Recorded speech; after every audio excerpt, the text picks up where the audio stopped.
พ่อแม่บางคนเนี่ยบ่ได้มีลูกผู้เดียวบางครอบครัวจะมี2 3 4ฉะนั้นแล้วอย่าไปเครียดให้พ่อให้แม่กันพ่อแม่บ่ได้ซื้ออีหยังตามใจทุกๆอย่างเรื่องบางอย่างก็ได้คัดใจแน่เพราะว่าหยังเพิ่นบ่ได้มีเงินกำลังเงินเพิ่นอาจสิบ่พอค่ะไปอิจฉาคนที่พ่อแม่เขาหาเงินเก่งๆแล้วก็ซื้อให้เขาได้ทุกอย่างน่ะบางครอบครัวน่ะเขาอาจสิมีลูกบ่กี่คนค่ะอาจสิมีผู้เดียวเขาก็เลยเปย์ได้ให้ได้ตามกำลังพ่อกำลังแม่ที่เขาหาไว้แต่ว่าพ่อแม่คนใดครอบครัวใดที่มีลูกหลายคนจะซื้อยังไงก็ต้องได้ซื้อน้ำกันเบิดเด้บัดเนี่ยย่านลูกคนนั้นเครียดคนนี้เครียดอันราคาบ่ต้องไปน้อยเนื้อต่ำใจดอกว่าพ่อแม่อาจจะบ่ได้ตามใจทุกอย่างอาจจะบ่ได้ปีก็จังลูกผู้อื่นเขานั่นคันพ่อแม่มีเนี่ยจะเสียก็ว่าพ่อแม่บ่มีทางที่จะบ่ปีลูกคันพ่อแม่มีน่ะให้ได้เบิดทุกอย่างอันราคาพี่น้องคันคิดได้คิดเป็น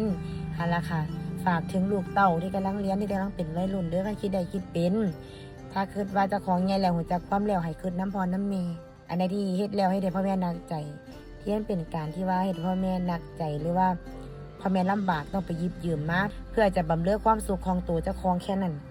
เซาเฮ็ดค่ะคันพ่อแม่เป็นหนี้ก็ซ้ำเจ้าเป็นหนี้นั่นล่ะเอาเปรียบพ่อแม่ได้หลายซ้ำใดก็ซ้ำเจ้าล่ะเสียเปรียบ